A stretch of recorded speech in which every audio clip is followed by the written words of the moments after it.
Hello friends, मेरा नाम है निधि और आप सुन रहे हैं mister and Mrs Rathore. Arpita जैसे ही हॉल में पहुंची तो वहां अंधेरा हो गया और हॉल के बीचों बीच अपने हाथ में गिटार और माइक लिए हुए करण पर लाइट फोकस हुई। अर्पिता ने जब हॉल के बीचों बीच करण को अपने हाथ में गिटार पकड़े बैठे हुए देखा तो उसके चेहरे पर एक स्माइल आ गई और उसे अपने स्कूल के वो पुराने दिन याद आ गए जब वो और करण एक ही क्लास में एक साथ पढ़ते थे। और करण कई बार जब अर्पिता का मूड खराब होता था तो वो उसके सामने गिटार लेकर बैठ जाया करता था और उसके लिए गाना गाकर उसका मूड ठीक करता था। करण ने एक नजर अर्पिता को स्माइल देते हुए उसकी तरफ देखा, फिर उसने अपनी आंखें बंद करी और अपना गिटार बजाते हुए उसने गाना शुरू किया।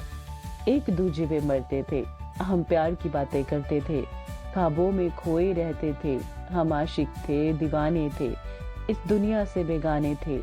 ये उन दिनों की बात है जब हम पागल पागल फिरते थे, कभी हंसते थे कभी रोते थे। ये उन दिनों की बात है जब हम पागल पागल फिरते थे। करण को गाते हुए सुन वहां खड़ा हर कोई शख्स करण को ही मंदमुग्ध होकर सुने जा रहा था। वहीं करण की आंखें सिर्फ और सिर्फ अर्पिता पर ही थी। वो उसे देखकर ही अपने गाने के हर बोल गा रहा था। अर्पिता के चेहरे पर भी इस वक्त करण को गाते देख एक बड़ी सी मुस्कान थी। वहीं यश अपनी टेढ़ी नजरों से कभी अर्पिता को देखता तो कभी करण को। उसे यूं अर्पिता और करण का एक दूसरे को देखना बिल्कुल भी पसंद नहीं आ रहा था।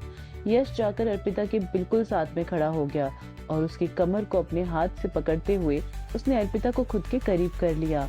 अर्पिता जो करण को गाते सुन अब भी जो बात उसके और यश के बीच में हुई थी वो सब कुछ भूल कर करण में ही खोई हुई थी, लेकिन यश के उसे करीब करने की वजह से उसे यश की कही गई बात ध्यान आ गई और उसके चेहरे से मुस्कान बिल्कुल गायब हो गई।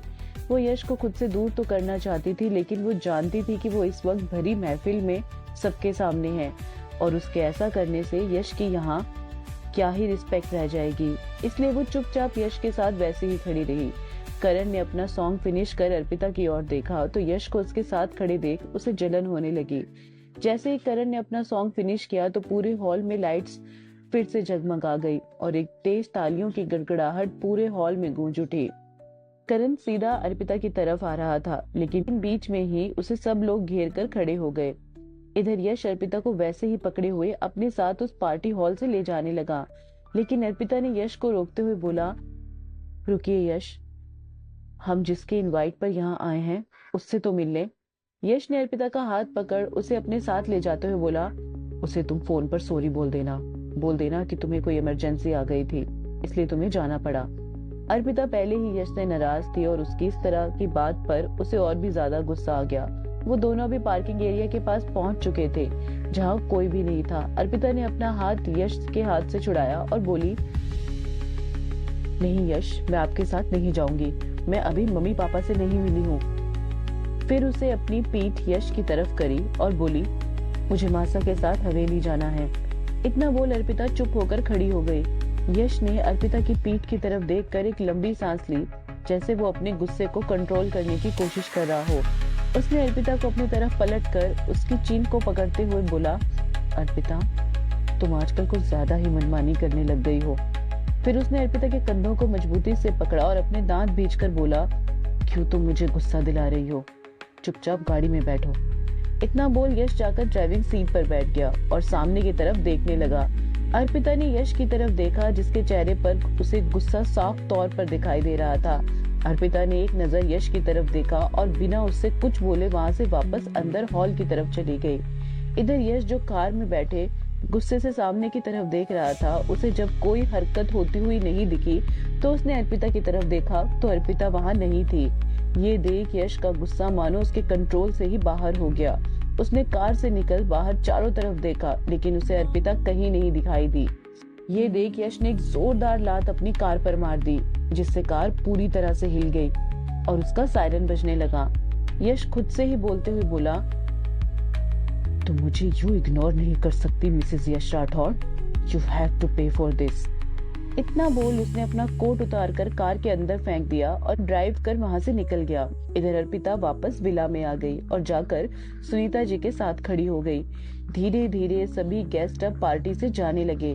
करण कुछ अपने इम्पोर्टेंट गेस्ट को भेजकर अर्पिता के पास आ गया और उसे देखते हुए बोला, I am glad to see you here Arpita. Arpita ने भी करण को मुस्कुराते हुए जवाब देते हुए कहा, मुझे तो पार्टी में आना ही था, आखिर तुमने अपनी मेहनत से अपने लिए घर जो खरीदा है। करण ने अर्पिता को देखते हुए बोला, ये घर कहाँ है अर्पिता, ये तो सिर्फ ईंट और पत्थरों से बनी हुई एक बिल्डिंग है। घर तो वो होता है जहाँ परिवार हो, तुम्हारा ख्याल रखने वाला कोई तुम्हारा अपना हो। करण की बात सुन अर्पिता को करण के अकेलेपन का एहसास हो रहा था। उसे करण के लिए थोड़ा बुरा भी लग रहा था। करण और अर्पिता जब एक दूसरे से बात कर रहे थे तभी जय जी ने आकर करण को अलविदा बोला, अर्पिता को चलने के लिए कहा। अर्पिता ने भी करण और अपने मम्मी पापा से बाय बोला और वो वहां से सभी के साथ हवेली की तरफ निकल गई। वहीं सुनीता और अमर सिंह भी करण को अलविदा बोलकर वहां से जाने लगे। वहीं प्रिशा और पृथ्वी ने एक दूसरे की तरफ एक नजर देखा और प्रिशा भी करण को बाय बोल वहां से चली गई।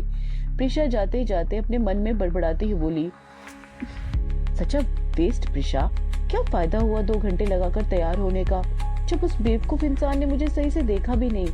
कहीं ऐसा तो नहीं कि मैं ही कुछ ज्यादा सोच रही हूँ। हो सकता है मेरी फीलिंग्स पृथ्वी के लिए वन साइडेड ही हो और उसके दिल में मेरे लिए कुछ ना हो। ओह गॉड, अगर ऐसा हुआ तो मेरा तो पहला प्यार ही अधूरा रह जाएगा। इधर पृथ्वी भी प्रिशा को जाते हुए देख खुद से ही बोलने लगा, ये क्या हो रहा है पृथ्वी तेरे साथ? प्रिशा को खुद से दूर जाते हुए देख मुझे क्यों बेचैनी हो रही है? क्यों मेरा दिल इतना जोर से धड़क रहा है? क्यों मैं उसे खुद से दूर जाते हुए देख तड़प रहा हूँ? क्या हो गया है मुझे? प्रिशा, ये तुम क्या कर रही हो मेरे साथ? इधर अर्पिता आंचल के साथ कार की पिछली सीट में बैठे हुए खिड़की से बाहर रोड की तरफ देख रही थी। वो अपने मन ही मन खुद से बोली, यश, मैं अब आपकी कोई मनमानी नहीं झेलने वाली, और वैसे भी आपने मुझे हर्ट किया है, हर बार आपकी ही नहीं चलेगी। वहीं आंचल को भी शौर्य की आदत सी हो चुकी थी। आखिर शौर्य उसका पहला प्यार जो था। वो कहते हैं ना कि कच्ची उम्र के प्यार भुलाई से भी भुलाए नहीं जाते और सारी जिंदगी एक टीस बनकर रह जाते हैं। ऐसा ही हाल इस वक्त आंचल का था। वो शौर्य को ना तो माफ कर पा रही थी और ना ही उसके प्यार को भुला पा रही थी। रात के करीब 11 बजे तक सब हवेली पहुंच चुके थे। हवेली के बाहर खड़े गार्ड ने गेट को खोलते हुए गाड़ियों को अंदर आने के लिए रास्ता बनाया। इस वक्त सभी के चेहरे पर थकान साफ दिखाई दे रही थी। जैसे ही वो सभी हवेली के अंदर पहुंचे तो देखा कि सारी लाइट्स बंद हैं। सिर्फ एक टेबल लैंप की रोशनी से उस हॉल में थोड़ी बहुत लाइट थी। उसी रोशनी में उन्होंने देखा कि एक शख्स सोफे पर बड़े आराम से बैठे हुए उन्हीं सबका इंतजार कर रहा है। जय जी ने जब थोड़ा आगे बढ़ उस शख्स को देखा तो उनके मुंह से एक नाम निकला, यश बेटा, तुम यहाँ? यश को वहां देख सभी हैरान थे, क्योंकि अर्पिता ने सबको ये बोला था कि यश को कोई जरूरी काम आ गया है, इसलिए उसे पार्टी से जल्दी जाना पड़ा और उसने अर्पिता को उन सभी के साथ हवेली जाने के लिए कहा है। लेकिन यश इस वक्त उन सभी से पहले हवेली पहुंचकर उनके आने का ही इंतजार कर रहा था। हॉल में सभी थे सिवाय आंचल और अर्पिता को छोड़कर, क्योंकि आंचल गाड़ी में ही सो चुकी थी और अर्पिता उसे उठाने के लिए रुक गई थी। अर्पिता ने आंचल को नींद से जगाया और उसे अपने साथ अंदर आने लगी। वहीं यश ने बिना किसी की तरफ देखे बस इतना ही कहा, रात काफी हो चुकी है और आप सभी अपने कमरे में जाकर आराम कीजिए। यश की बात सुन जय जी ने आगे से कुछ भी नहीं कहा और सभी वहां से अपने कमरों में चले गए। इधर आंचल और अर्पिता जब हवेली के अंदर आई तो अर्पिता यश को अपने सामने बैठे देख हैरान हो गई। वहीं यश की जलती निगाहें अर्पिता को उसके सिर से लेकर पांव तक अच्छे से देख रही थी। आंचल ने भी जब यश को देखा तो वो अर्पिता को गुड नाइट बोल वहां से चली गई। हॉल में इस वक्त सिर्फ यश और अर्पिता ही थे। यश अपनी जगह से उठकर अर्पिता की तरफ आने लगा। इधर अर्पिता अपने कदम पीछे की तरफ लेने लगी। यश ने अर्पिता को उसकी गर्दन से पकड़ अपने करीब कर लिया और बोला, तुम गाड़ी में क्यों नहीं बैठी थी? हाँ, क्या लगा था तुम्हें अगर तुम हवेली आ जाओगी तो मुझसे बच जाओगी? अर्पिता ने अपनी नजरें यश से फेर ली और वही हॉल की विंडो से बाहर की ओर देखने लगी।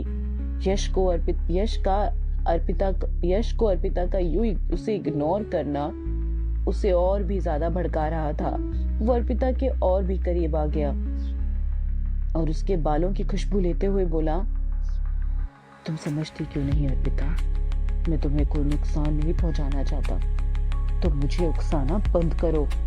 अर्पिता जो यश को अपनी नाराजगी दिखा रही थी, उसने यश की तरफ एक बार भी नहीं देखा और उसी पोजीशन में खड़ी वो विंडो के बाहर ही देखती रही। लेकिन तभी उसने विंडो के बाहर किसी अनजान आदमी को उनकी तरफ देखते हुए पाया, जिसे देख अर्पिता बहुत ज्यादा डर गई और यश को कसकर पकड़ते हुए उसके सीने में अपना मुंह छिपाते हुए बोली, यश, बाहर कोई है। यश ने अर्पिता के बोलने पर अपनी नजर विंडो की तरफ दौड़ाई, लेकिन उसे वहां कोई भी नहीं दिखा। फिर उसने अर्पिता को छोड़ा और भागकर विंडो को खोलते हुए वो बाहर की ओर देखने लगा, लेकिन उसे बाहर कोई भी नहीं दिखाई दिया। Thank you for listening. मिलते हैं नेक्स्ट पार्ट में।